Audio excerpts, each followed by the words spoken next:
आप सभी को जय मसीह की गुड मॉर्निंग। सुबह के समय आज की क्लास में हम आप सभी का स्वागत करते हैं और एक बार फिर से आज हम आज की क्लास में आगे बढ़ते हुए देखेंगे कि किस प्रकार से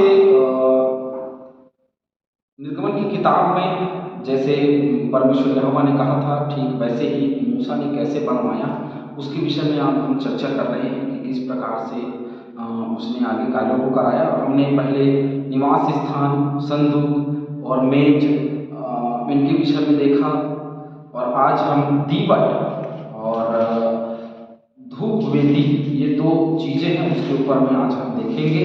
तो धूप वेदी की यदि हम बात करते हैं 30वें अध्याय के पहले पद से लेकर के 10वें वचन तक मिलती है।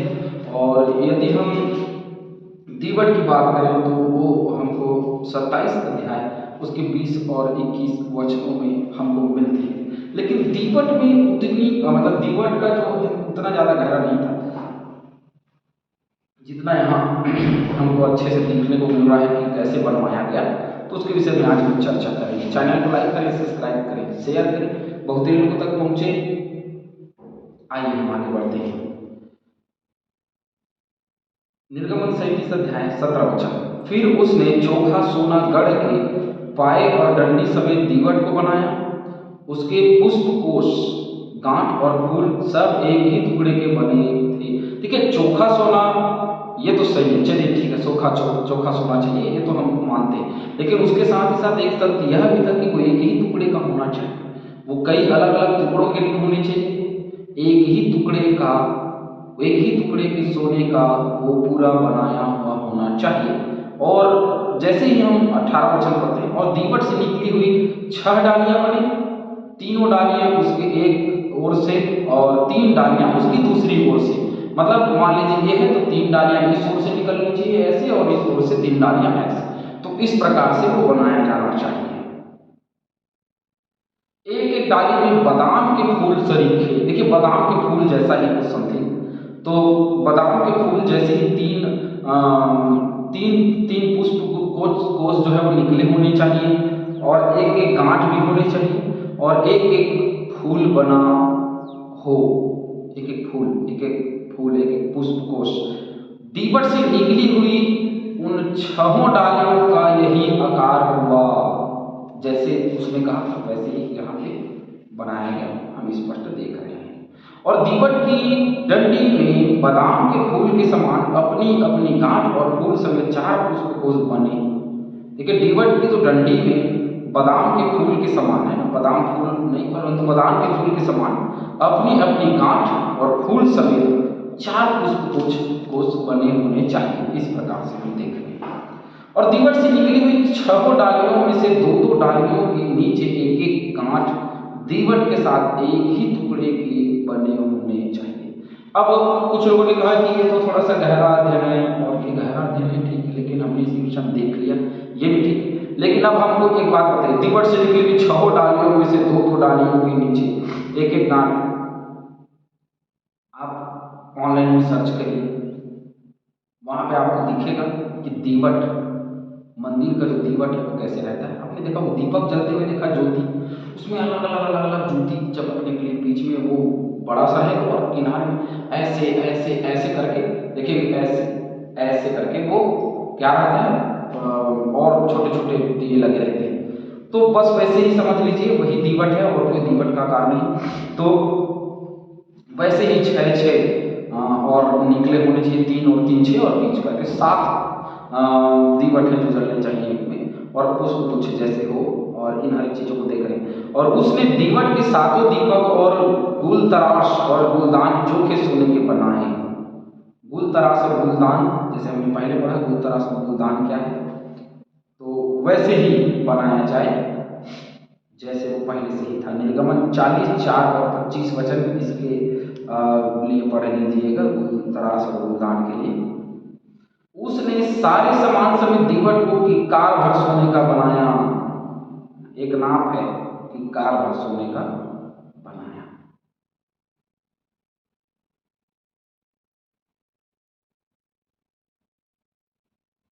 लगभग 34 किलोग्राम इतने में सोना लगा जो दीवट बनाया गया उसमें। इसके विषय में हम चर्चा कर रहे हैं। उसमें लगभग लगभग 34 किलोग्राम सोना जो है वो लगाया गया।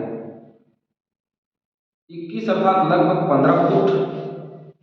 और मीटर की बात करें तो 4/5 मीटर लंबा तथा 2.5 फीट चौड़ा और लगभग 3.5 फुट लंबा तथा लगभग 2.5 फुट या चौड़ा व ऊंचा अर्थात लगभग 3.5 फुट। तो इस प्रकार से हम देख रहे हैं जो मंदिर का जो निवास स्थान है उसका बनाया जाना। और लगभग लगभग इतने तक आते आते जैसे हमने देखा कि 34 किलोग्राम सोना जो है वो मढ़ने में और बनाने में लगा होगा, ये एक अनुमान लगाया जाता है। तो उसके विषय में हमने देखा है। अब चलते हैं हम धूप की वेदी। तो धूप की वेदी में फिर उसने बबूल की लकड़ी की धूप वेदी भी बनाई। अब देखिए धूप की वेदी, वेदी मतलब आप समझ रहे होंगे जलने वाला सिस्टम है ना, तो जिसमें जलाया जाए और उसमें जला करके धूप चढ़ाया जाए है ना, इस प्रकार से। उसकी लंबाई 1 हाथ और चौड़ाई 1 हाथ की थी। वह चौकोर बनी, चौकोर थी ये बिल्कुल चारों कोनों से बराबर, जैसे अभी देख रहे हैं। तो चारों कोनों से बराबर चौकोर थी और उसकी लंबाई 2 हाथ की थी और उसके सींग उसके साथ बिना जोड़ के बने थे। उसके सींग जो है वो बिना जोड़ के बनाए गए थे, कोई जोड़ नहीं होने चाहिए। जैसे सींग निकाला है तो वो उसी में से निकलेगा, जिस जिस पात्र में से धूप की वेदी बनाएंगे उसी में से सींग निकलेगा और उसको अलग नहीं जोड़ा जाएगा, उसी में से निकाल करके बनाया जाएगा। ऊपर वालों पल्लों और चारों ओर के बाजुओं और सींगों समेत उसने उस वेदी को चोखे सोने से मढ़ा। उसके बाजुओं को, उसके सींगों को, उसके वेदी को, सभी को उसने चोखे सोने से मढ़ा और उसके चारों ओर सोने की एक बाड़ भी बनाई। अब ये चारों तरफ वो सोने से मढ़ा और एक बाड़ा भी बनाया उसका, वो भी सोने का ही था। और डंडों को उसने बबूल की लकड़ी का बनाया और सोने से मढ़ा। देखिए बबूल की लकड़ी का बनाया और उसको सोने से मढ़ दिया।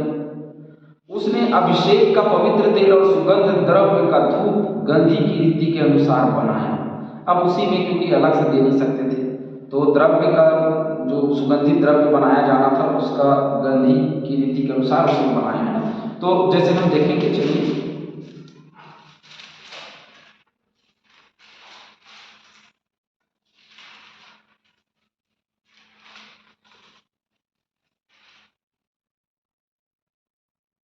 दीवट के लिए तेल है ना, दीवट के लिए तेल जैसे हम देख रहे हैं। तो दीवट के लिए तेल भी हमने देखा कैसे बनाना है। तो निर्गमन 27, 20, 21 देख लीजिएगा। और वेदी की यदि बात है तो वेदी के लिए आप देख लीजिएगा होम बलि की वेदी 27 अध्याय 1 से लेकर के 8 वचन तक ना, इसको देखिएगा।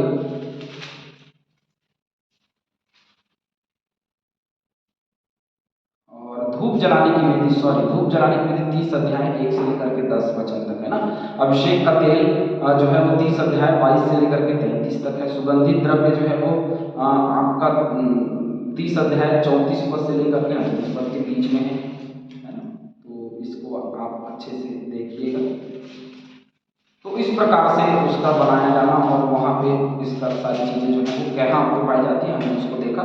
सुगंधित द्रव्य और धूप की गंधी रीति के अनुसार ही उसको बनाया जाना है और इसके विषय में भी हमने इसके विषय में भी हम चर्चा कर चुके हैं। तो इस प्रकार से इन हर एक चीज़ों को बनाया जाना है, धूप की विधि को बनाई जानी है। आगे भी हम कुछ चीज़ों को देखेंगे, कुछ और चीज़ों को देखेंगे जो होगी बातें। लेकिन एक सवाल जो है मेरे मन में उठता है वो ये कि परमेश्वर ने हर एक चीज़ों को सोने से बनवाया, वेदी को भी सोने से बनवाया।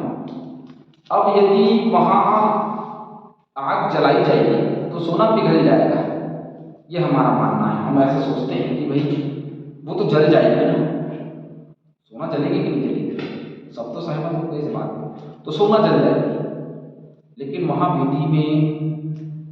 वेदी जलाई गई, उसमें धूप जलाया गया, सब कुछ किया गया, लेकिन वो सोना नहीं जला। चोखा सोना तो जल्दी पिघल जाता है, लेकिन वो नहीं पिघला। तो इसका मतलब कुछ तो है, समझ रहे हैं। तो वो क्या है पता है? परमेश्वर का सामर्थ्य।